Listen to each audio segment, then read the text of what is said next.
Os cumprimentos com a paz do Senhor. Amém. Apocalipse capítulo 19. Livro do Apocalipse capítulo 19. Nós vamos ler a partir do versos de número 6. Apocalipse 19, a partir do versículo de número 6. E depois nós vamos ler, depois do Apocalipse, o livro do Êxodo. Apocalipse capítulo de número 19, a partir do verso 6. Quero agradecer a Deus pela sua onibenevolência, permitir que eu pudesse estar aqui essa noite, com o privilégio de contribuir nessa festa de 10 anos do discipulado. É a partir do discipulado que Deus norteia qual ministério, em que área dentro do reino nós vamos atuar. Pela vida do pastor Frank, pelo convite, pelo carinho, aos demais pastores e obreiros que aqui estão, que Deus os abençoe em nome de Jesus. A cantora, Deus abençoe sua vida sempre. Apocalipse 19, a partir do verso 6, diz assim o texto: Então ouvi o que parecia ser a voz de uma grande multidão, uma voz como de muitas águas, e como de fortes trovões, dizendo: Aleluia, pois já o Senhor, o Deus Todo-Poderoso, reina. Alegremo-nos, exultemo-nos e demos-lhes glória, porque chegada são a hora das bodas do Cordeiro, e já a sua noiva se preparou. E foi-lhe dado que se vestisse de linho fino, branco, puro, resplandecente, porque o linho fino são as justiças dos santos.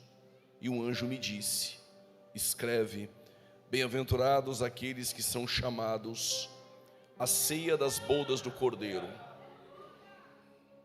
Estas são as verdadeiras palavras de Deus. Ainda de pé, por gentileza, livro do Êxodo, capítulo 6. A partir do versos de número 2. Livro do Êxodo, capítulo 6. A partir do versículo de número 2.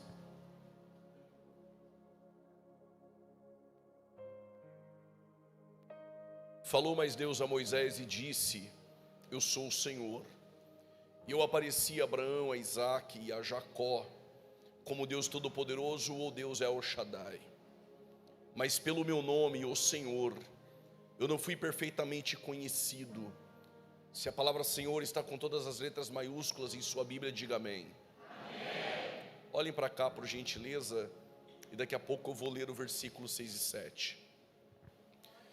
Todos nós sabemos que o alfabeto hebraico antigo, ele não tinha vogais. O alfabeto hebraico eram 22 consoantes. As vogais foram inseridas posteriormente na era cristã. E o nome de Deus, que é impronunciável, o Hashem, o nome, nenhum judeu pronuncia por reverência, com base em Êxodo capítulo 20, versículos 6 e 7. O judeu, por não pronunciar o nome de Deus em vão, então você não vai ver o judeu escrevendo ou predizendo o nome. E qual é o nome? Eram 4 consoantes: o Yud, o Re, o Vav e o Re. Vou repetir: Yud, Re, Vav, Re. Diga bem forte: Yud, Re, Vav, Re. Diga Yud, Re, Vav, Re. Mais 2 vezes tu fala em línguas. Diga Yud, Re, Vav, Re. Este nome o judeu não pronunciava por reverência. O copista, quando se deparou com o texto original, com o Yud, Re, Vav, Re, ele não se achava digno de escrever Yud, Re, Vav, Re. O que ele fez? Substituiu por Adonai, que é Senhor. E os tradutores da nossa Bíblia, eles escreveram com todas as letras maiúsculas Adonai, para que nós soubéssemos quase 7.000 vezes no Antigo Testamento que ali estava o nome Yud, Re, Vav, Re. Por que eu estou te dizendo isso? Porque Deus apareceu para Moisés e disse: o Abraão, o Isaque e o Jacó só me conheceram como Deus El Shaddai, mas pelo meu nome eu não fui perfeitamente conhecido. O que ele está dizendo para Moisés é: o Abraão, o Isaac e o Jacó, eu nunca revelei para eles o meu nome. Só que o Moisés foi uma criança que viveu no palácio, cresceu em meio às riquezas do Egito, se vestiu como um príncipe, chamado de filho da filha de Faraó, estudou nas melhores universidades do Egito, em meio às riquezas, em meio ao luxo do palácio, mas ele nunca tinha ouvido a voz de Deus. Aqui, ele está com 80 anos de idade, sem vestes de príncipe, mas com roupas de um pastor de ovelhas. Ele não está em um palácio, mas ele está em um deserto. Ele não está em meio às riquezas, ele está em meio a um deserto causticante com o sol ardente, cuidando de ovelhas. Pesado de língua, sem vigor, foragido da justiça, porque tinha matado um egípcio. Mas é a primeira vez que ele vai escutar a voz de Deus. E é a primeira vez que Deus vai revelar o seu nome para alguém. O que eu quero lhe dizer essa noite é que nunca é cedo ou tarde demais. Ou não importa o ambiente ou a comunidade em que você está inserido, Deus está sempre pronto para se revelar para você. Versículo de número 6 e 7. Eu preciso que você guarde 4 coisas. E se você não guardar essas 4 coisas, você vai embora para a tua casa dizendo ou que o pregador é ruim, ou que você não entendeu nada da mensagem. Existem mensagens que são só jargões. Existem mensagens que só são movimentos. Mas existem mensagens que Deus nos traz para pensar. E essa mensagem é uma delas. 4 coisas você precisa guardar, e essas 4 coisas estão no versículo 6 e 7. Diz assim o versículo de número 6.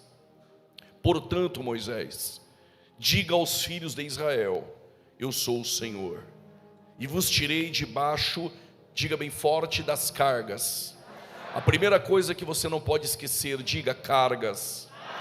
E vos livrarei, diga bem forte, da servidão. Diga servidão. A primeira é, diga cargas. A segunda é, diga servidão. A terceira é, diga com braços estendidos. Vos resgatarei. Diga mais forte, com braços estendidos. Vos resgatarei. A primeira é cargas, a segunda é servidão, e a terceira é com braços estendidos vos resgatarei. E a quarta está no versículo 7. Diga bem forte: seremos o teu povo. Diga, ele é nosso Deus. 4 coisas precisamos guardar. A primeira é cargas, a segunda é servidão, a terceira, com braços estendidos vos resgatarei, e a quarta, seremos o teu povo, e ele será o nosso Deus. Tome seu assento em nome de Jesus.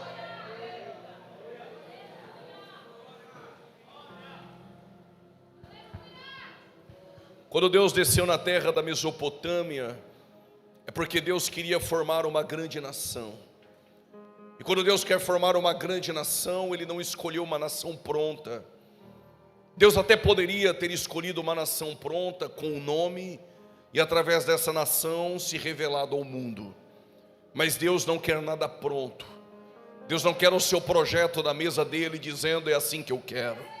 É Deus que entra na história do homem ou da mulher e coloca o projeto dele na mesa e pergunta se você quer. Quando Deus desceu na Mesopotâmia, ele olhou para Abraão, mas ele não viu somente Abraão. Em Abraão ele viu uma grande nação. Porque quando Deus olha para nós, Ele vê coisas que você desconhece. Quando Deus olha para você, Ele vê coisas que nem você sabe. E quando Deus olhou para Abraão e para Sara, Ele já viu uma nação futura, e dessa nação viria o Messias que iria salvar a humanidade. Eu não sei se você entendeu, mas quando Deus desceu para falar com o homem, Deus só faz isso com propósitos. E qual era o propósito? Era formar uma grande nação, e essa nação iria começar através da vida de um homem. Mas há algo paradoxal no texto, Há uma estranheza a todos que leem esse texto. E por quê? Porque Deus quer formar uma grande nação, mas Ele vai escolher um homem que é de uma prole, de uma descendência idólatra. E a mulher deste homem, ela tem um ventre estéril. Eu não sei se você compreende isso. Ele quer formar uma grande nação que será como as estrelas dos céus e será como o pó da terra.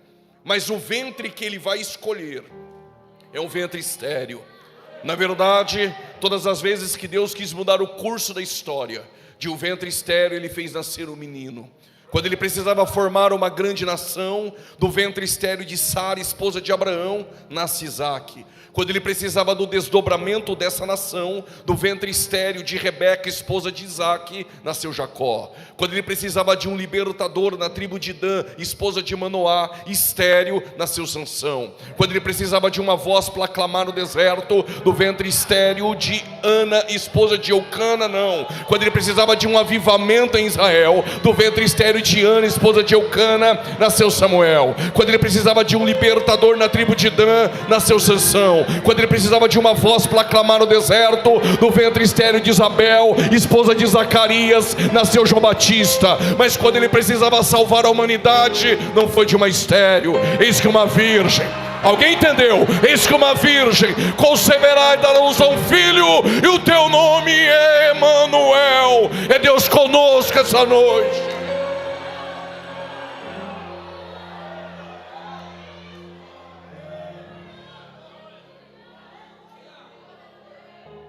Essa nação, ela vai crescer na terra do Egito e vai peregrinar nessa terra por 400 anos. José governou aquele povo, mas depois de 400 anos eles não se lembram mais do teu legado. Eles nem sequer se lembram quem foi você. O faraó que se levanta, ele não se lembra quem foi José. E quando ele olha para a terra do Egito, ele percebeu que os hebreus cresciam muito. E o crescimento dos hebreus incomodava Faraó. Eu vou repetir: o crescimento dos hebreus incomodava Faraó.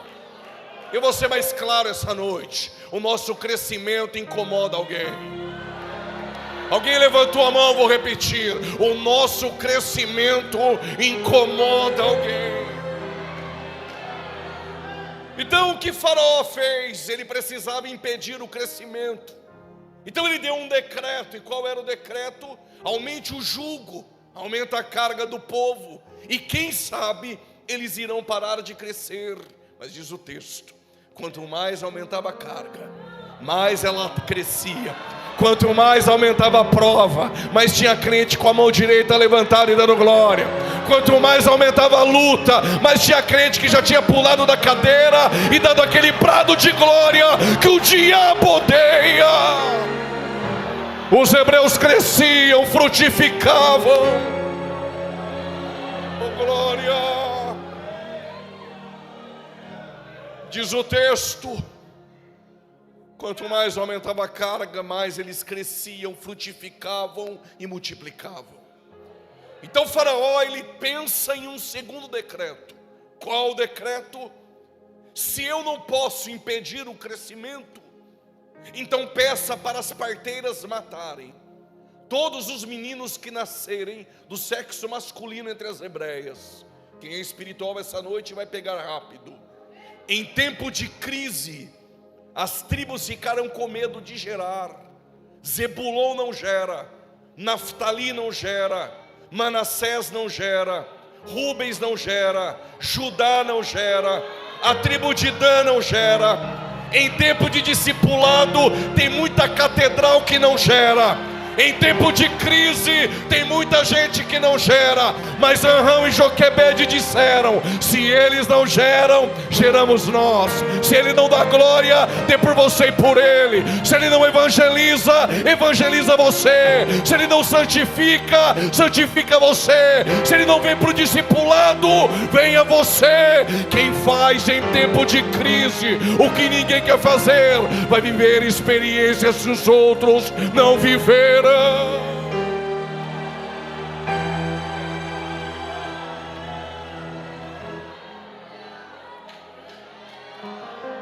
A tribo de Levi está dizendo: Se eles não geram, geramos nós. Arão e Joquebede, já avançados de idade, eles vão gerar. 9 meses depois, as parteiras estão do lado de fora aguardando o menino nascer. Eu não iria dizer isso hoje, mas eu vou dizer. As parteiras eram contratadas, eram hebreias, mas hebreu não mata hebreu. E elas ficam esperando o menino nascer, para pegar o menino e jogar nas águas do Nilo. Faraó deu o decreto: se nascer menino, lance nas águas do Nilo e mate. Quando Joquebede deu luz ao menino, diz o texto, as parteiras sentiram temor. Por causa desse meu Deus eu conto, porque aquilo que é gerado em tempo de crise, ninguém mata. Discipulado que é gerado em tempo de crise, ninguém mata. Crente gerado no altar, ninguém mata. Fofoca não mata, caluniador não mata, mentira não mata, o mundo não mata. E por quê? 10 cairão ao teu lado, 10.000 à tua direita, se você está debaixo das asas do Altíssimo, estará seguro. Oh glória!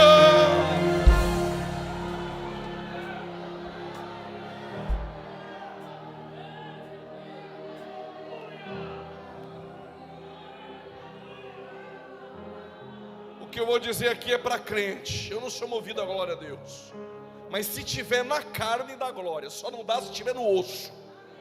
Vou contar agora. Pegaram um menino, colocaram no cesto.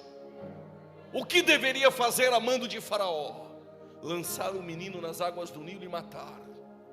Mas as mesmas águas do Nilo que Faraó usava para matar as crianças, são as mesmas águas que Deus vai usar para colocar o Moisés dentro do palácio. Vou repetir, as mesmas águas do Nilo que Faraó usava para matar as crianças, são as mesmas águas que Deus vai usar para colocar o cesto no palácio. A mesma luta que te afronta é a mesma que te honra. A mesma prova que te persegue é a mesma que te dá crescimento. A mesma perseguição que aflora sobre a tua vida é a mesma que te leva para o centro da vontade de Deus.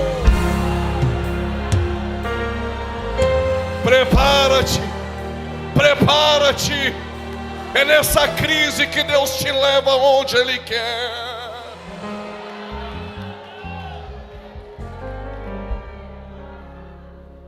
Quem é crente vai pegar rápido. Moisés é como um pão lançado nas águas. Em breve nós vamos o achar. 40 anos depois, ele mata um egípcio e ele foge para Midian. Midian em hebraico é lugar de conflito. Moisés havia escondido um egípcio debaixo da areia.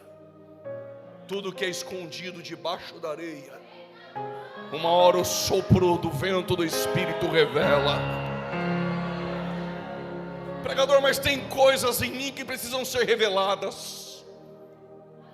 A poeira do Egito não apaga, mas o sangue de Cristo te purifica de todo o pecado. Moisés agora está em Midian. E em Midian, Moisés tem um conflito dentro dele. Qual é o conflito? O pastor Frank que deu o tema dessa mensagem, por causa da camisa do Iron Maiden. O que eu vou dizer agora é dentro daquilo que o pastor mencionou. Moisés tem um conflito. Qual o conflito? Não dá para ser pleno em duas culturas. Quando você quer ser pleno em duas culturas, você não será pleno em nenhuma. Prove, eu te provo. Moisés tinha duas mães, uma princesa e uma escrava. Interessante que quando Moisés nasce, 3 meses depois, ele não ficou em silêncio, porque aquilo que é gerado em tempo de crise não ficará em silêncio por muito tempo. Quando ele dá um grito e ele chora, a filha de Faraó viu o menino. se apaixonou pelo menino. E Miriam disse: eu sei quem é a mãe. Ela disse: então me leva lá. Quando ela conheceu Joquebede, ela disse: se der de mamar para o menino, eu te dou um salário.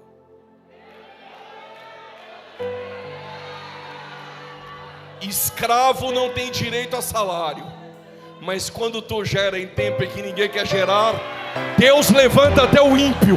Alguém acreditou? Deus levanta até o ímpio para trazer recursos. Mas é sobre isso que eu quero falar.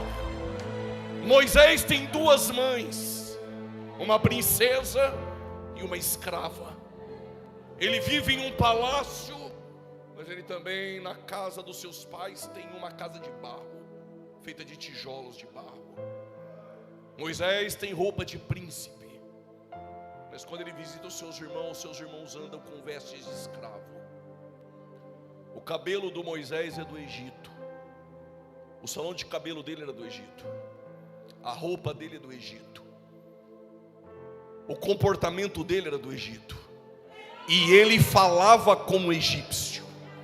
No entanto, quando Zípora, filha de Jetro, viu ele, ela disse: pai, conheci um egípcio, porque as vestes, a conduta e o falar revela quem você é. Só que o problema de Moisés é: eu me visto como egípcio, o meu cabelo é do Egito. Se me encontrar na rua, me confunde com egípcio, mas o meu coração é hebreu. Aí eu fico imaginando Moisés indo visitar os seus irmãos em Gósen, no Egito.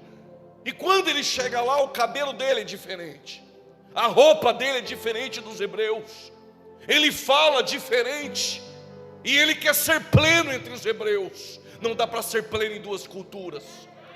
Aí eles olham para ele e dizem: tu é egípcio. Só que quando ele está no meio dos egípcios, é todo mundo igual, cabelo igual, roupa igual, fala igual.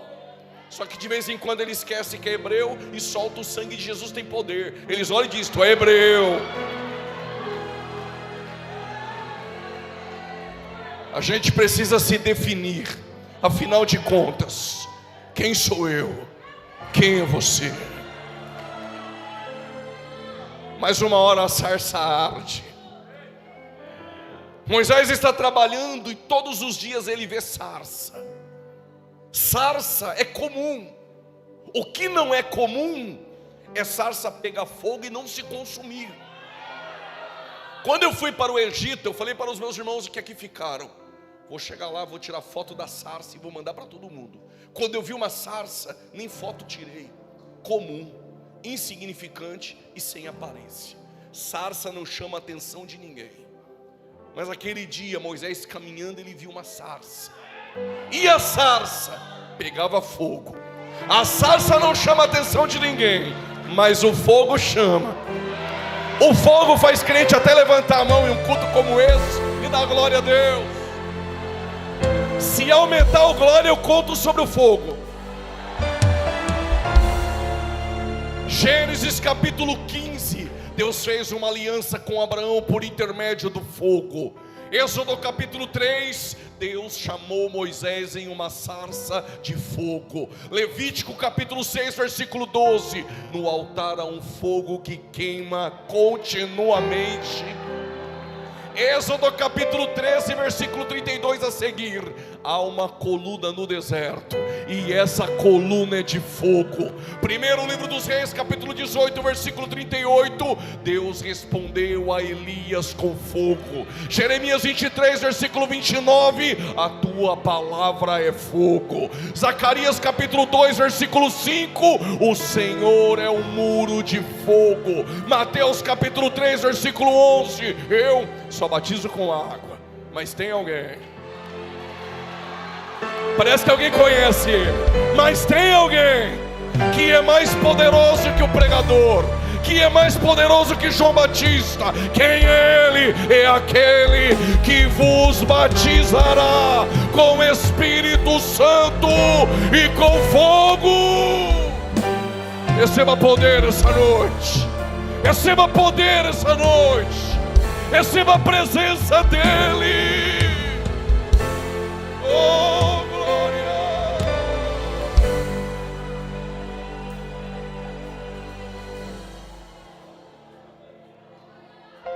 Tem algum Caio aqui? Não é revelação não, pode ficar tranquilo. Tem algum Caio aqui? Tem? Ok. Se na sinagoga tivesse 9 pessoas para o culto, ninguém abria a sinagoga. No mínimo tinha que ter 10.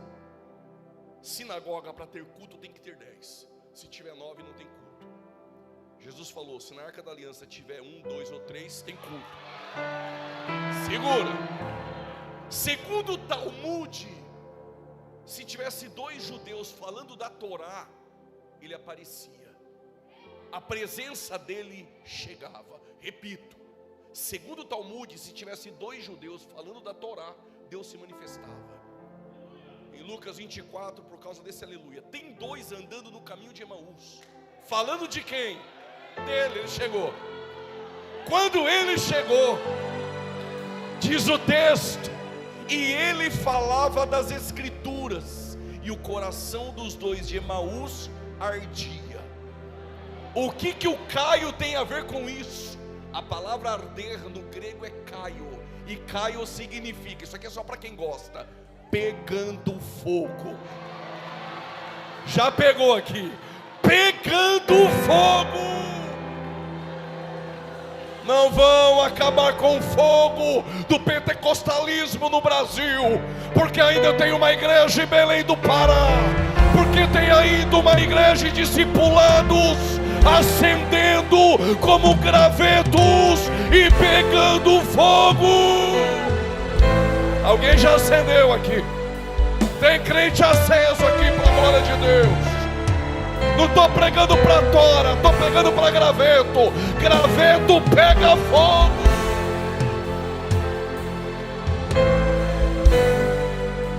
Araia bacana, araia sua. Ribequema charaia, subiquema.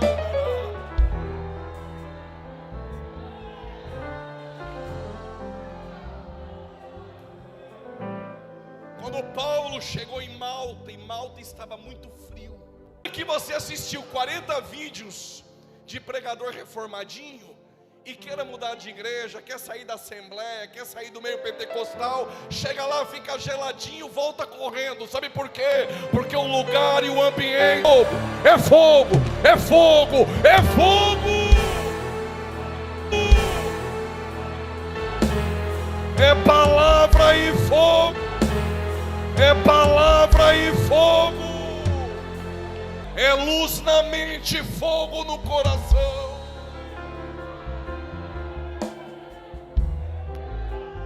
Aí o Paulo tinha 2 opções. Paulo vai acender fogueira. Tinha tora, grossa, tem aparência. E essa geração é assim. A referência é quem tem aparência, é quem está inchado, é quem cresceu.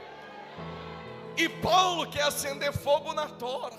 Está cheio de pregador engomadinho, inchado, mas é tora. Na tora não pegou. Por que não pega? Eu explico. Porque a tora, num ambiente frio, ela contrai água. Então ela incha. Eu prego mais, eu canto mais. Dá para saber quem é tora no culto, só dá uma olhadinha para ele e ver. Se não levantou a mão, se não deu glória, se não chorou.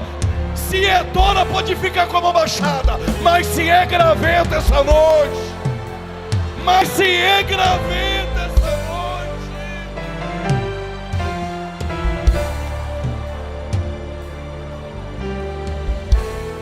segura, eu preciso caminhar.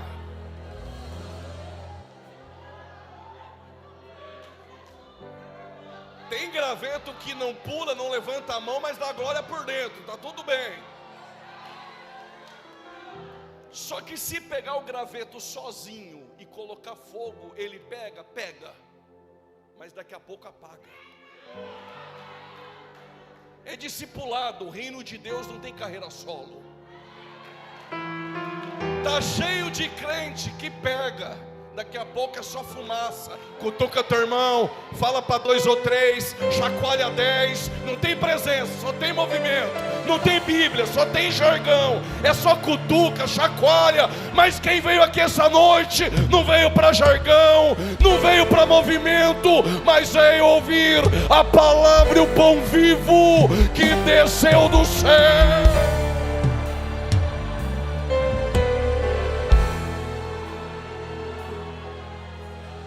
Então, como pega fogo? Pega um graveto, outro graveto, outro graveto, outro graveto, outro graveto. Não tem aparência, mas se juntar os gravetos, pega. Tem um graveto aqui, ó. Tem outro aqui. Já tem uma aqui, ó. Já tem graveto ali pulando da cadeira. Já tem graveto chacoalhando este ambiente. Então dá aquele grito de glória que o diabo odeia. Vai economizar, vai levar para casa ou vai deixar tudo aqui essa noite?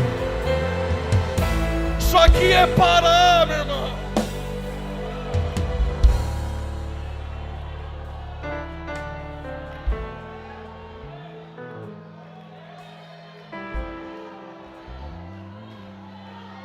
A sarça pega fogo, chama a atenção de Moisés.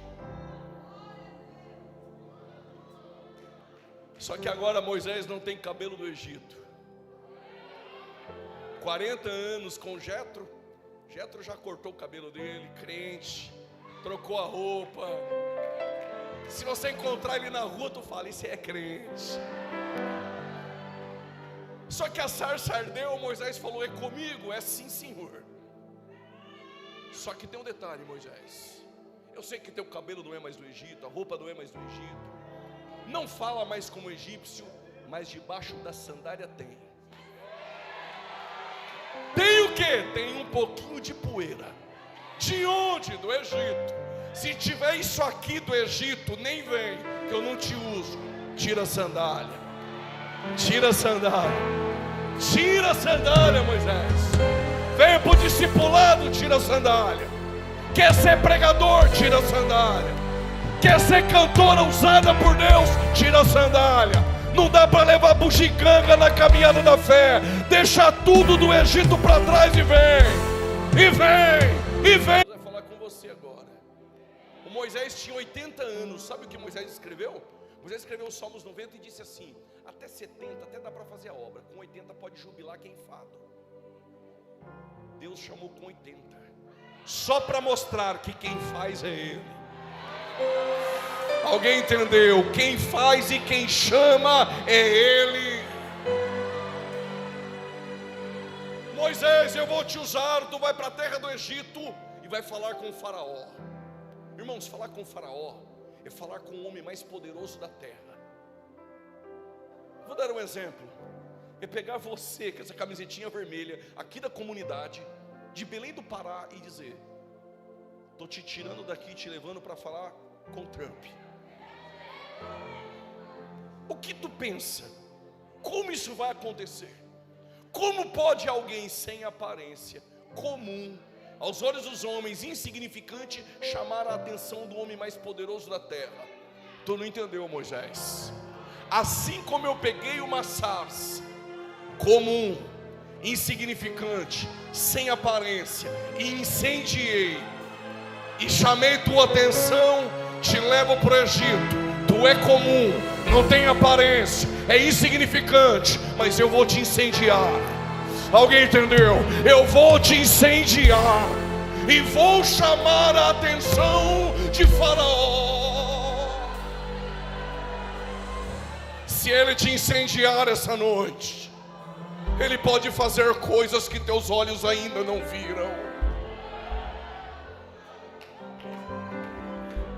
Quando tu chegar lá, Moisés, eu quero uma festa. Deus quer o quê? O nome da festa é Páscoa. Vocês conhecem todos os elementos que tem na Páscoa e que compõem a Páscoa: ervas amargas, pão sem fermento. Quando chega lá, Moisés, antes de sair do Egito, comemorem a Páscoa e vocês vão comê-la no chão, para lembrar que nunca tiveram uma mesa quando foram escravos no Egito. Os judeus até hoje, ortodoxos, eles comem no chão, para lembrar quem eles eram. O discipulado, a chave, é que quando Deus te tirar desse discipulado e te dar crescimento, é nunca esquecer quem você era e o que o sangue do Cordeiro te fez tornar. E quando vocês forem comer no chão, vocês beber 4 cálices de 86 ml direto do suco da uva. O primeiro, quando vocês beberem, eles fazem isso até hoje, eles bebem 4. O primeiro, lembre das cargas. O segundo, da servidão. E o terceiro, com braços estendidos vos resgatarei. E o quarto, vocês vão gritar: seremos o teu povo. E o Dirê responderá: e eu sou vosso Deus.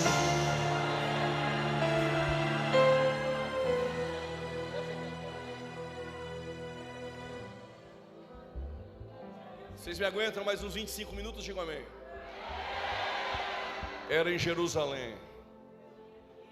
Centenas e centenas de cordeiros estavam sendo sacrificados no templo. Qual era a festa? Era a Páscoa. Era a última Páscoa que Jesus estaria em seu ministério terreno. Mas Jesus não subiu para o templo. Ele pediu para Pedro e João acompanhar um homem com um cântaro, e este homem iria os levar para dentro de um cenáculo. Lá dentro eles iriam comemorar a Páscoa. Quando Jesus chegou, estavam todos sentados ao chão. João está ao lado direito de Jesus. Como eu sei disso se não está no texto? Eu explico. Como não tem mesa, não tem cadeira. Se não tem cadeira, senta com as pernas para trás e coloca a mão esquerda no chão para apoiar.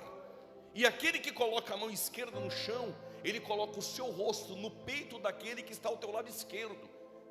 João estava com a cabeça no peito de Jesus. É possível que ele estava ao lado direito de Jesus e Jesus ao lado esquerdo de João. E Judas estava ao lado esquerdo. Como eu sei disso? Só senta ao lado esquerdo na Páscoa quem recebe o primeiro bocado de pão, é o convidado de honra. Quando Jesus ele está com os 12 em volta dele, ele pega o primeiro cálice em Lucas 22:17. Eu disse que era mensagem para pensar. Quando ele pega o primeiro cálice, para o judeu representa as cargas. Ele bebe e do mesmo cálice ele passa para os 12. Os 12 beberam. Quando eles terminaram de beber, Jesus agora ele vai partir o pão. Na Páscoa dos judeus, entre o primeiro e o segundo cálice, eles partem o pão. Quando Jesus vai partir o pão, os discípulos estão murmurando em volta de Jesus. Qual era a murmuração? A mesma que acontece em nossas convenções, em nossas igrejas. Qual a murmuração deles? Eles estavam discutindo entre eles: quem é o maior?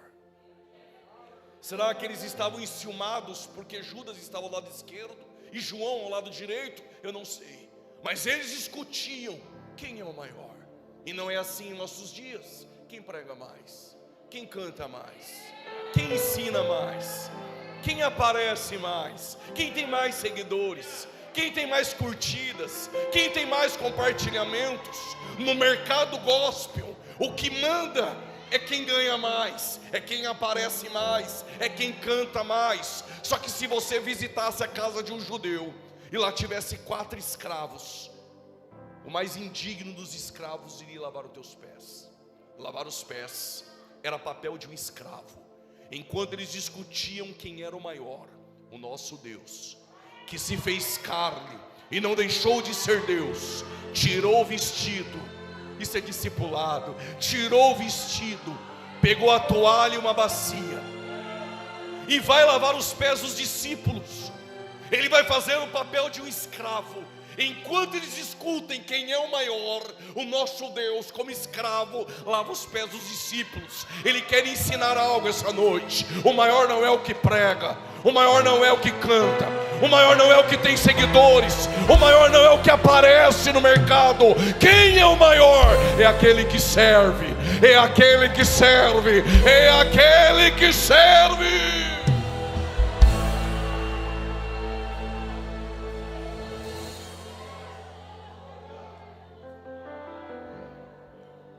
Quando eu cheguei no culto aqui, já estava lotado. Eu estava no hotel, cheguei de avião, entrei por aquela porta e vi escrito camarim. Entrei, aí tinha uma irmã lá dentro, preparou o café, preparando a sala. Nos bastidores ela não aparece. Quem aparece? É o pregador. Vai tirar foto com quem? Com ela ou com o pregador? Com o pregador. Quem apareceu no cartaz? Ela ou o pregador? O pregador. Mas no dia do tribunal de Cristo, eu vou ver essa irmã subindo as plataformas celestiais e sendo recompensada pelo nosso Senhor Jesus Cristo. Aprenda a servir, continua servindo, mesmo sem aparecer. A eternidade não vai ficar te devendo nada. Nada.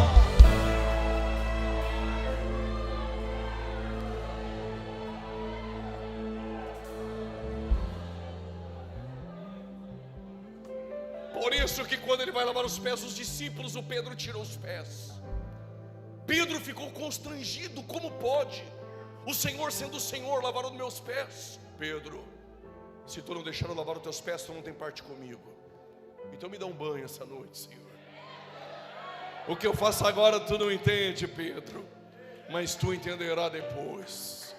Quando ele termina de lavar os pés dos discípulos, ele pegou o pão e ficou esse silêncio assim, que eu também gosto. Ele disse: um de vós há de me trair. Aí o João está ao lado direito, e o Pedro, eu nem sei, mas o Pedro falou para João: pergunta para o chefe quem é. O João perguntou: quem é? Ele só respondeu para João: aquele a quem eu der o primeiro bocado de pão. Tinha muita gente em volta da mesa, mas escutar os sussurros dele só aqueles que são mais próximos. Porque João ouve o que os outros não ouviram, vai escrever em Apocalipse o que os outros não escreveram, vai subir e ver coisas que os outros não viram.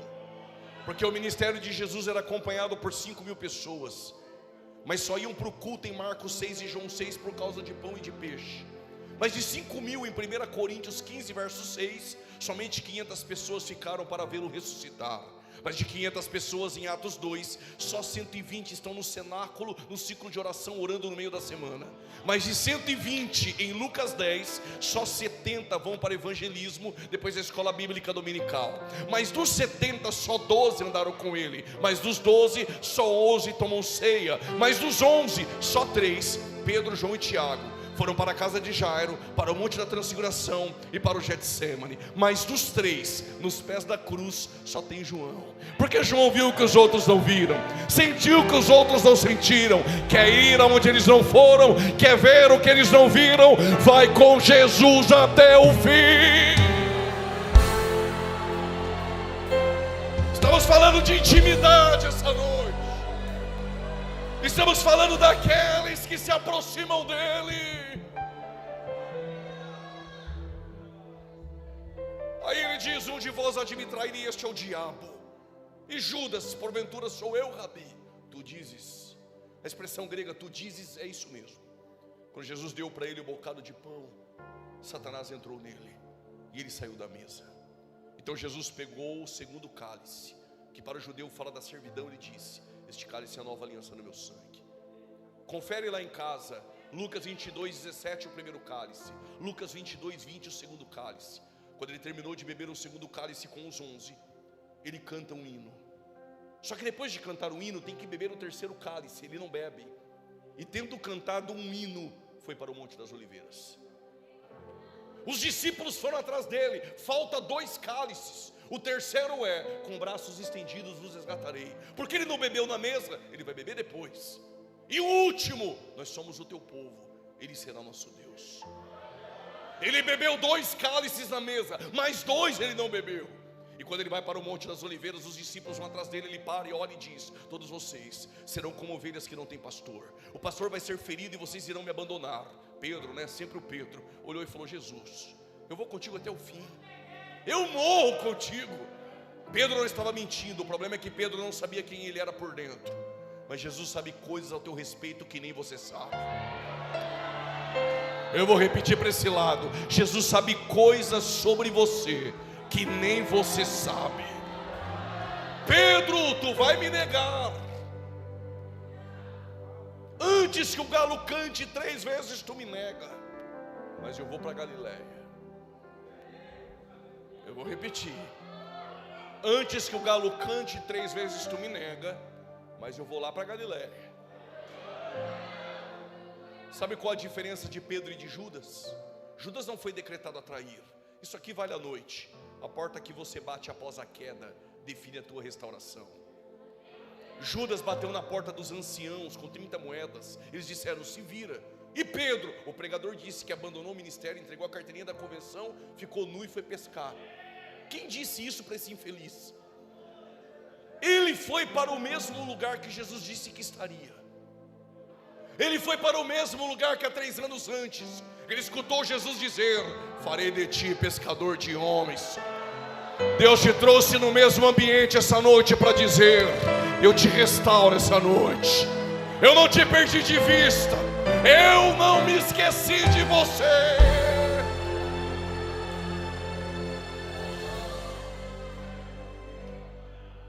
Jesus deixou 8 e foi com Pedro, João e Tiago para orar. 3 vezes eu contei. Irmãos, eles dormiram. Jesus foi ter com eles dormindo. Eu fiquei contando, lendo. Jesus foi ter com eles, dormiram. Na 25ª vez lendo a Bíblia, eu descobri. Na 3ª vez, Jesus falou: não podem orar comigo nem por 1 hora. Dormiram 3 vezes. Quem dorme 3 vezes na prova do Getsemane está vulnerável a negar 3 vezes um sinédrio. Não, tu vai dar glória a Deus daqui a pouco, calma. Dormiu 3 vezes, negou 3 vezes. Se sou eu, corto o ministério de Pedro e coloco outro. Mas Jesus não desiste de quem nós desistimos. Dormiu 3 vezes, negou 3 vezes. E no domingo, Jesus apareceu para ele na Galiléia e fez 3 perguntas. Tu me ama? Tu me ama? Tu me ama? Dormiu quantas vezes? Negou? Quantas perguntas Jesus fez? Aquele que dormiu 3 vezes, negou 3 vezes. Jesus fez 3 perguntas. Jesus investiu nele em Pentecostes, pregou. E quase 3.000 almas. E quase 3.000 almas. Ele não desistiu de você.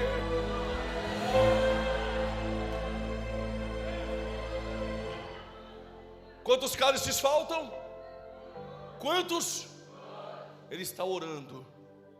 E quando ele está orando, ele diz: Pai, afasta de mim este cálice. Que cálice é este? Quem lembra do 3º cálice? Com braços estendidos vos resgatarei. Só que ele sabe que o João não pode resgatar, o Pedro não pode resgatar. Então ele se levanta e diz: todavia, seja feita a tua vontade. Tema para a sua pregação: quando você for pregar, vamos ficar fingindo quantos anos como Judas, ou se precipitando e cortando orelhas como Pedro, ou se submetendo à vontade do Pai? Quando ele saiu do Getsemane, eu vou correr por conta do tempo. Quando ele saiu do Getsemane, Judas o espera do lado de fora e o trai com um beijo. A palavra grega são repetidos beijos, mais do que 3, apontando Jesus para os soldados. Quando os soldados perguntaram: és tu Jesus? Ele disse: eu sou. Eles caíram. Se tivesse dado glória, eu tinha contado por que eles caíram. Agora já foi. Eu conto quando eu voltar. Até porque se eu contar tudo hoje, vocês não me chamam mais. Quando ele disse: eu sou, eles caíram. Jesus se entregou a eles, eles prenderam Jesus e levaram Jesus para a casa de Anás, da casa de Anás para o Sinédrio. Do Sinédrio enviaram ele para Pilatos. Pilatos não encontrou nele crime algum e enviou ele para Herodes. Herodes devolveu ele para Pilatos, porque ele não disse uma palavra para Herodes. E por que não? 2 motivos, só vou contar um, claro. O primeiro é, o Herodes é aquele que pediu a cabeça de João em uma bandeja, amando de Salomé e Herodias. Quem cala a voz de um profeta do patamar de João não é digno de ouvir Deus. Então ele devolveu Jesus. Quando Jesus foi para Pilatos, Pilatos colocou Jesus na cruz. Ele disse 7 frases na cruz, e uma delas é João 19, ele disse: tenho sede. Tem o quê? Mas ele não é Deus. Como homem Deus, ele tem sede. Como Deus homem, quem tem sede vem. Parece que alguém já bebeu dessa água. Como vocês estão mais animados, eu vou contar mais. Como homem, ele sentou no poço de Jacó e disse: estou cansado. Como Deus homem, vinde a mim os cansados e sobrecarregados, que eu vos aliviarei. Como homem Deus, ele chorou por um amigo em Betânia. Mas como Deus homem, sai para fora Lázaro, eu sou a ressurreição e a vida. Como homem Deus, ele dormiu na polpa do barco. Irmãos, só entre nós, não precisa nem da glória, dormindo ele é mais poderoso 1 milhão de vezes que Satanás acordado. Como homem ele dorme na polpa do barco, vai enchendo o pulmão de ar. Como homem ele dorme na polpa do barco. Como Deus, quem é este que até o vento e o mar lhe obedece?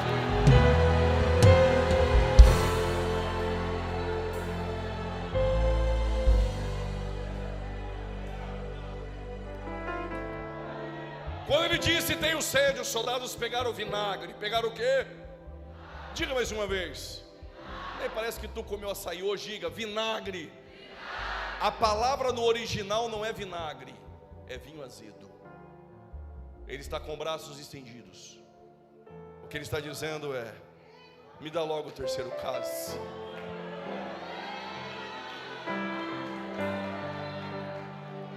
Quando colocar o terceiro cálice, agora ele precisa resgatar. Então ele diz: está consumado.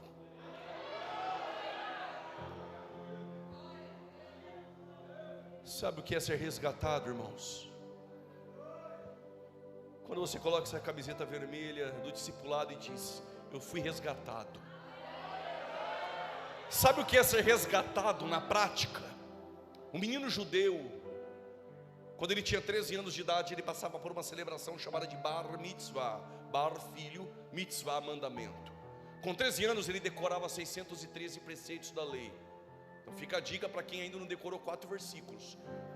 Escapou. Com 13 anos ele decora 613 preceitos da lei. Não tinha adolescência em Israel naquele tempo. Da infância, como filho do mandamento, agora ele pode casar. 14, 15, 16 anos. Era uma vergonha ele ter 18 a 20 anos em casa sem se casar. Estou falando judeu. Então, quando o pai não arrumava o seu casamento, ele mesmo ia até a casa da pretendente para pedir em casamento, porque agora ele é filho do mandamento, ele pode.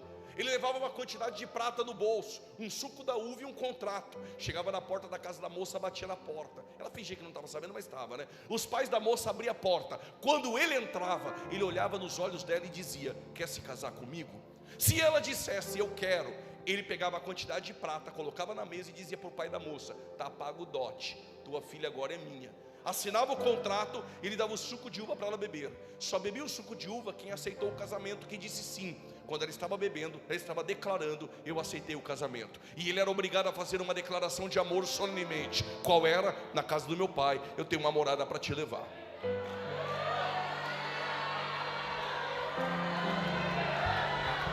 Mas eu nem terminei. Ele deixou a eternidade, se fez carne e não deixou de ser Deus. Eis que estou à porta e bato. Você abriu, ele entrou. Aí ele olhou para você e disse: quer se casar comigo? Não é porque você fez chapinha, unha, passou maquiagem, não é porque você passou no salão, está todo bonitinho, coisa nenhuma. Quando nós estávamos no tráfico, na cachaça, na prostituição, Ele já estava te olhando e dizendo: é com ela que eu quero me casar, é com ele que eu quero me casar, é com ela, é com ele. E por que casamento, pregador? Lá na escola tem um tal de ficada. Com Jesus não tem ficada. Não dá para beijar ele aqui no culto hoje e amanhã está beijando o mundo. Com Jesus é casamento. Só os casados. Com Jesus é casamento. É na alegria, é na dor, é na doença. E quando você disse eu quero, Pedro diz, ele não pagou com prata.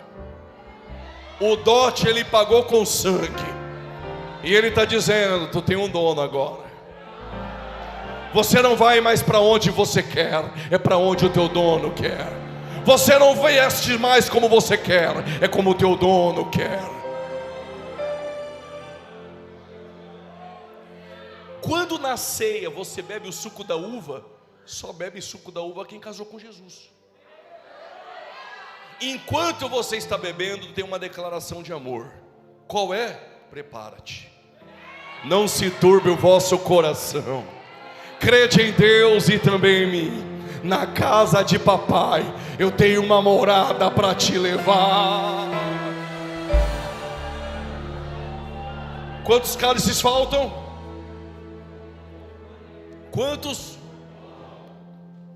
Deu 10 horas. Se eu contar hoje, vou deixar para contar esse outro dia então. Conta hoje? A qualquer momento.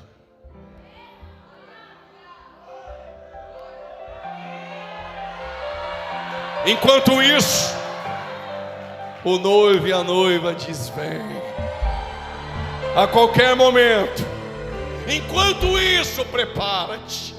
Enquanto isso, acenda a tua lamparina com azeite e deixa acesa. E por quê? O noivo vem a qualquer momento. Pode ser que o culto não acabe. Pode ser no caminho de volta para casa hoje. Pode ser amanhã, pela manhã, no café da manhã. Será dada uma palavra de ordem.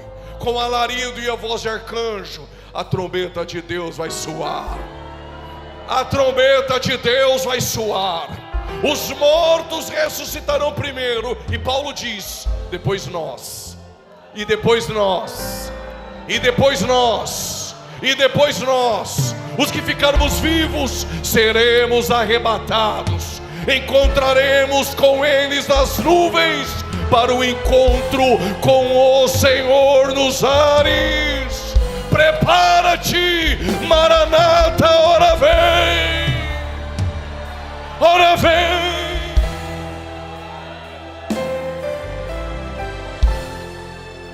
Quando chegarmos na eternidade, nós vamos receber galardões, mas vai ter uma mesa posta. Essa mesa vai cruzar toda a eternidade. Que mesa é esta? Bem-aventurados os que são chamados à ceia das bodas do Cordeiro. E já sua esposa se aprontou. Olha ela aqui. Qual é o vestido, pregador? Vestes linho, branco, puro, resplandecente, que são a justiça dos santos. E na mesa das bodas, quando você olhar para o lado, Abraão, Isaac, Jacó, Jó, Davi, João Batista com uma cabeça novinha, Jeremias, Malaquias, as irmãs conversando com Ruth, Raabe e Maria, ninguém aguenta. Quem vai estar na mesa? Esse crente aí do teu lado. Os pastores vão estar na mesa. A galeria vai estar na mesa. O porteiro vai estar na mesa. Mas está faltando alguém. Aí ele vem como um diácono. Sabe como é o cabelo dele? É branco como a neve. E os olhos como chamas de fogo. Os pés como latões reluzentes. Quem é ele? É o princípio e o fim. É o alfa e o ômega. Aquele que era, que é e que há de vir. A raiz de Davi. O leão da tribo de Judá. Tira um minuto para adorar a ele. Ou você só dá glória a Deus debaixo de porta aberta e chave vitória, 1 minuto para adorar o Cordeiro.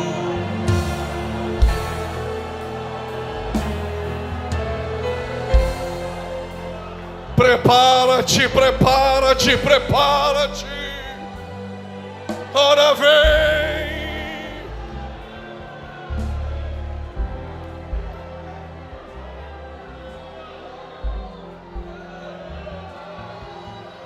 E não é que ele vem como diácono. Na bandeja dele tem o último cálice. Sabe o que ele vai dizer para nós, pastores? Eu não disse que eu não beberia mais do fruto da vide enquanto vocês não chegassem? Ele está de jejum há 2000 anos esperando você. Melhor que açaí é o último cálice. E quando ele servir a igreja, porque é ele que vai servir, nós vamos dar um grito na mesa. Só quem vai estar grita. Quem não pode ficar murcho aí. Diga bem forte: nós somos o teu povo. Não, mais forte. E ele responderá: e eu sou o vosso Deus. Eu já tinha pulado da cadeira. Vosso Deus, eternamente vosso Deus. Faz aquele barulho de glória que o diabo odeia. Te rejeitam na terra, mas as bodas do Cordeiro têm um lugar para você na eternidade. Oh glória, oh glória, oh glória. Sinta a presença do Espírito Santo. Prepara-te, igreja. Estaremos com Ele na eternidade.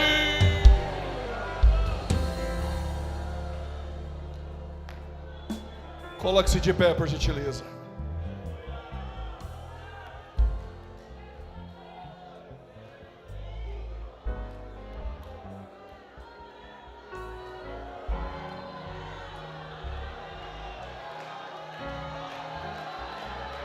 Se Deus quer te usar em profecia, saia do teu lugar e entrega. Não fica segurando e não leva para casa não. Se Deus te encheu essa noite, pode entregar. Se quer falar em línguas estranhas, fale. Só quem ama o céu essa noite. Filipenses 3:20, Paulo diz: a nossa cidade está nos céus. Eu quero fazer uma pergunta essa noite. Tem alguém que quer ter um lugar nessa mesa? Você que está afastado do caminho do Senhor, saia do teu lugar e vem. Tem alguém que quer aceitar a Jesus essa noite? Levanta a tua mão e nós vamos te buscar aí. Cadê você que quer aceitar Jesus essa noite? Se estiver na galeria, sai do teu lugar e vem. Se estiver aqui embaixo na nave da igreja, saia do teu lugar e vem.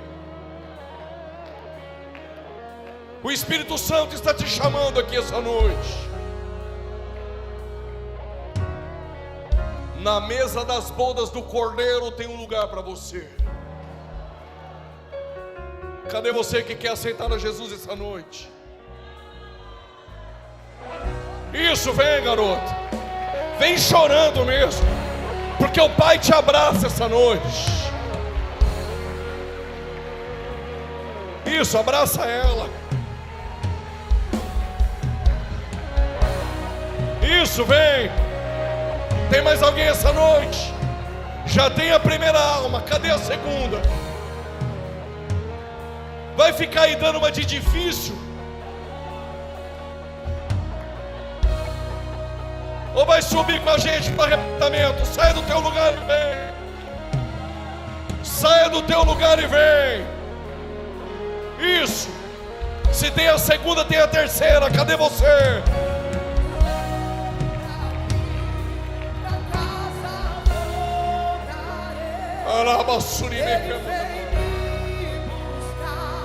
Há uma nuvem de glória aqui essa noite. Só quem não é daqui cante. Ele vem.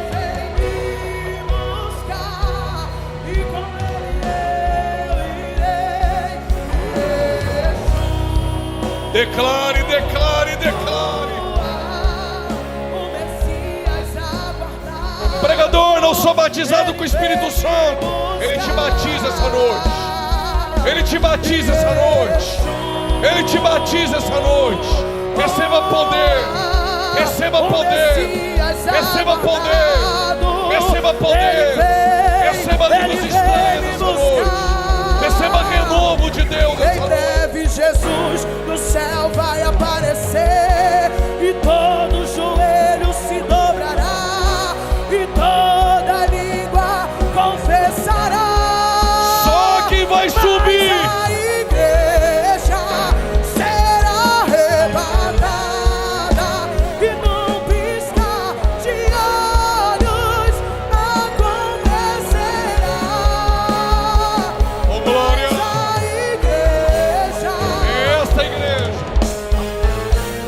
Esta igreja cheia de azeite.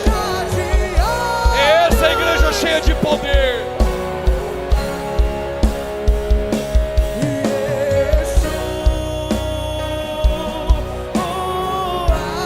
O Messias aguardado, Ele vem, ele vem. ele vem, ele vem, ele vem, ele vem.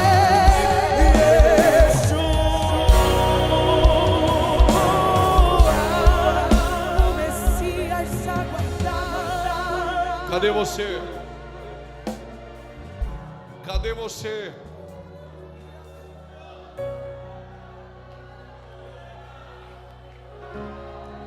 Cadê você essa noite? Deus nos chamou para pregar o Evangelho a toda criatura. Deus não nos chamou para ser artista. Deus não nos chamou para ser atores. Deus não nos chamou para ser youtuber. Deus chamou em você para ser expulsador de demônios, pregador do Evangelho. Cadê você onde você está? Que toda obra de macumbaria caia por terra agora. Que toda obra feita caia por terra agora. Ele está desfazendo os laços. Ele está neste momento repreendendo toda obra contrária. Terreno de umbanda, de macumba será fechado. Igrejas com poder serão levantadas. Pai de santos se converterão a Cristo. Correntes estão caindo aqui essa noite. Em nome de Jesus. Em nome de Jesus. Em nome de Jesus. Em nome de Jesus, há poder no alto essa noite. Há poder dos céus essa noite. Falta você sair do teu lugar e vir. Falta você romper e vir. Já estou ouvindo barulho de línguas estranhas em nosso meio. Essa língua o diabo não sabe interpretar.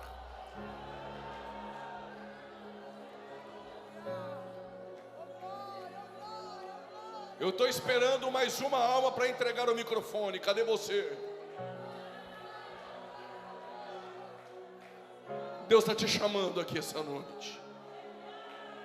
Saia do teu lugar e vem. Se tem alguém aí do teu lado que não é evangélico, faça o convite para ele. Porque está faltando alguém aqui. Está faltando mais um aqui. Cadê você? Isso, traz. Isso, vem correndo. E o vício ele liberta. Isso, vem. Eu não sei se esse rapaz que está descendo ele vai entender hoje, mas um dia ele vai entender. Essa distância da porta até aqui à frente, essa curta distância, é o que o fará caminhar uma longa história. de graça, de gozo, de presença, de vitórias. Isso vem. Isso vem. Olhem para cá, por gentileza. Irmãos, eu era ruim. Mas eu era ruim em São Paulo. Mas pensa nome ruim. Quando eu abandonei crime e tudo, um integrante de uma facção falou para mim assim: vai quebrar a perna do crime? Eu falei: como que é? A perna do crime há 2000 anos atrás foram quebradas, mas a do meu Jesus não.